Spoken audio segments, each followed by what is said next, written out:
Kung hindi masosolusyonan ng taon-taon na lang na pagbaha sa Pilipinas, iindahin daw ng ating ekonomiya ang danyo sa posibleng umabot sa $124 billion o mahigit 7.6 trillion pesos mula 2022 hanggang 2050.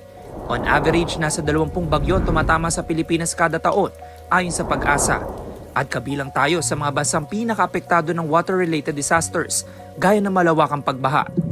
Ayon sa mga eksperto, hindi lamang climate change at lokasyon ng ating bansa ang problema, kundi ang dekadang mahinang urban planning, matinding pagkukulang sa waste management, pati mga flood control project na kundi outdated o luma, ay substandard naman dahil sa korupsyon. Hindi na raw sapat ang concrete dams, flood walls at mga dike. Ngayong tila palakas ng palakas sa mga bagyong tumatama sa bansa at patindi ang pagbahang nararanasan natin. Anong flood control projects ang pangmatagalang solusyon sa baha? Halimbawang mayroong isang malawak na lote. Kung wala pang istrukturang nakatayo rito, bumabagsak ang ulan sa lupa at kaya nitong sipsipin ng tubig. Pero kung ang lugar ay tinayuan na ng mga kalsada, mga bahay at iba pang gusali, at kung ang lupa ay sementado na, wala nang sisipsip sa tubig ulan. Ang tawag sa tubig na naiipon ay runoff water. Malaking tulong sana ang mga drainage para umagos ang tubig palabas sa dagat.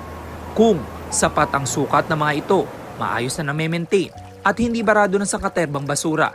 Paano na lang kung ang problema sa lote na ito ay problema ng isang buong rehiyon gaya ng Metro Manila na may mga ilog at nasa gitna ng Manila Bay at Laguna de Bay na heavily silted at posibleng umapaw tuwing malakas ang ulan.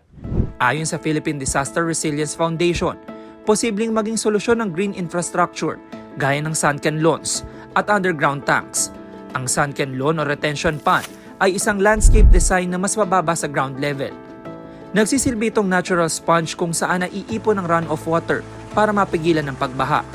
Ang underground tank o detention pond naman ay nagsisilbing malaking water storage kung saan naiipon ang runoff water kapag malakas ang ulan. Ang tubig ay unti-unting na i-release para maiwasan ang pag-apaw nito. Gaya na lang sa Bonifacio Global City na may 22,000 cubic meter detention tank sa ilalim ng Burgos Circle kaya naiiwasan ang pagbaha roon. Ang lalim nito ay katumbas ng gusaling may 4 na palapag.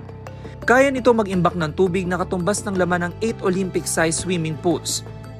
Nitong April 2026, inanunsyo naman ni Quezon City Mayor Joy Belmonte ang ginagawang 3-in-1 facility sa Quezon Memorial Circle. Magsisilbi itong park, retention pond at detention pond. Kaya raw nito mag-imbak ng hanggang 651 cubic meters ng tubig. Naglagay rin sila ng filtration system na may 282 cubic meters capacity. Ang tubig ay gagamitin para sa landscape at irigasyon ng lungsod. Iminumungkahi rin ng mga eksperto ang pag-upgrade at regular na declogging ng mga drainage systems, ang reforestation ng Marikina watershed at ang paglalagay ng spillway kung saan dadaloy ang excess na tubig mula Marikina River at Laguna de Bay palabas ng Pacific Ocean. Pangmatagalang solusyon ng panawagan ngayon ng iba't ibang grupo para makaahon ang ating bansa sa problemang taon-taon na lang tayong nilulubog. Ako si James Agustin para sa GMA News.